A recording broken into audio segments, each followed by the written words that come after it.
right? So, like I said, I was able to participate in college football players for 5 years, and I've seen sometimes Clemson, we were like where Georgia is, we were the clear cut number one, and like we could not do no wrong the entire year.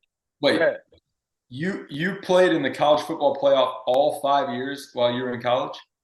I actually was there for 6. I didn't play my last year. I was part of the down year Clemson, but yeah, I was there from 2016 to 2020, 5 straight years of CFP. That is a college experience, folks. That is you don't hear that every day. So if you're wanting to listen in tonight and get the true inside scoop of what the college football playoff's all about and what it takes, this man's been there before and he's been there a lot. Keep going. Sorry to interrupt. Nah, bro. Yes, definitely, bro. I was blessed to be here at the perfect time. So, like I said, I think Georgia to me is a team this year. Like Clemson's been there in years past where the clear cut, like they've proven themselves as a program coming off last season. And they've had a good year this year to where, all right, they're the number one and had a big win against Tennessee. So to me, Georgia stays. I think one of the things that it actually works out this year, but in years past, there might be more undefeated teams in the top 6 or 7 because some of those teams could still be undefeated technically. They don't play each other. But obviously, Ohio State and Michigan are going to have to play each other at some point. Well, coming up soon in these next 2 games. So one of those teams are going to lose. So to me, that's going to shake it up. And so I can't see – and most like whoever wins that game will win the Big Ten championship. And that will be crazy. If whoever wins and then they lose in the Big Ten championship, that'd be crazy. But to me, I'm willing to bet between Ohio State and Michigan, the winner of that game wins the Big Ten championship. So that's kind of one of those teams are locked. Georgia to me is locked. Georgia's in no matter what. Like I can't unless they lay an egg these next 2 games in the regular season.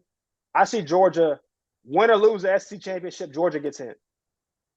So that's it. TCU gets in if they stay undefeated. But here's the thing, man. Like they've actually had a really good program the past couple of years. But I would not be surprised if TCU lost sometime these next couple of weeks or in the Big 12 championship. If they lose, they don't get in. A one-loss TCU doesn't get in. Tennessee, to me, is sitting in the best spot right now. Just because if I'm willing to bet between Georgia and LSU, I think Georgia takes that game. And Georgia winning could potentially put Tennessee in. But here's the thing. All right, so here's where it gets tricky. This is where it gets fun. All right, so between Ohio State and Michigan, lock them in. That's a lock. Okay. To me, the way Georgia finishes the season is going to really shake things up. If Georgia wins, they lock. So you got 2 teams. I think to me are those top 3 teams. 2 of those teams are locked. They're going to stay. Now 3 and 4 is where it gets really interesting to me. And so, what if TCU if they win, they do get in, but I don't know. I'm not sold. I am sold. I'm not sold. You don't think they're one of the best 4 teams in the country? I don't. I have the same feeling. I've had the same feeling for a while until I'm starting to get, like a teeter-totter. You're like one way or the other. I'm starting to get more neutral on I am too. On TCU because of the way their defense played against Texas. Right. And that showed me a lot, right? In Austin, that was a big-time performance by their defense. But I've said for a couple of weeks now that 6, 7, 8, those matched up head-to-head today would beat TCU, which is tough to say because they're undefeated. But I agree with you. I know. They're blemishless because they're undefeated. They've got a seat at the table. Right. So that's kind of all written, right? I think Tennessee wins out and continues to dominate whoever's on their schedule for these next couple of games, and they'll finish the season 11-1. I think LSU will they're going to lose an SEC championship, but if they win, Tennessee's out. Tennessee doesn't get in. But does a SEC championship LSU get in? That's going to be the trickiest question.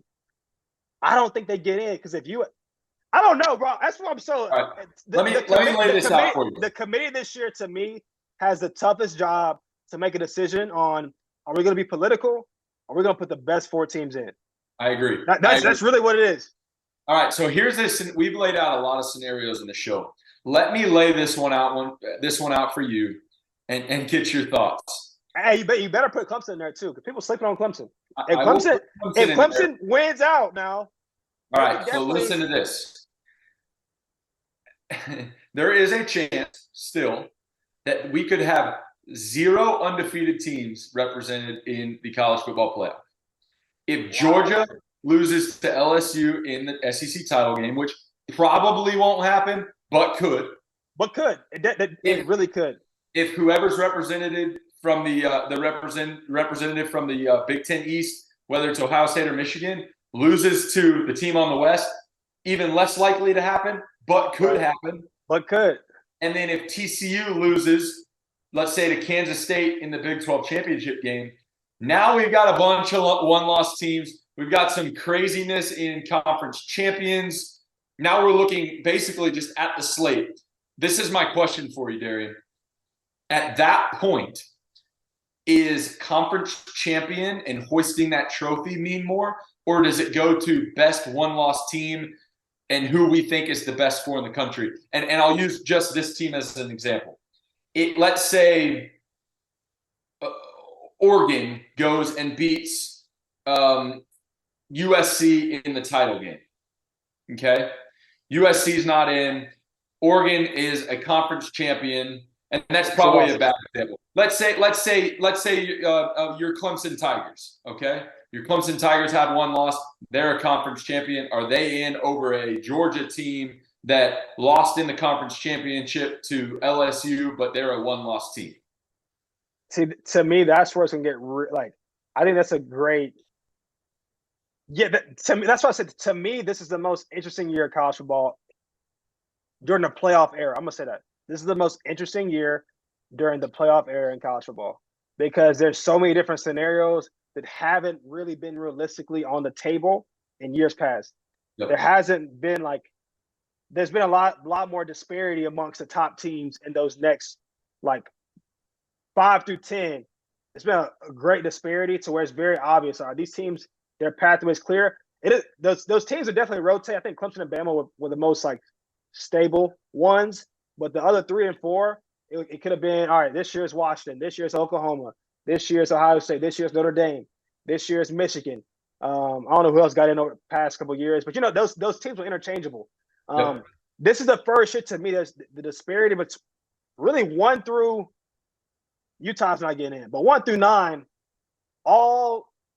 And honestly, I'm kind of mad that Bama's still there because there's no way Bama makes it to the SEC.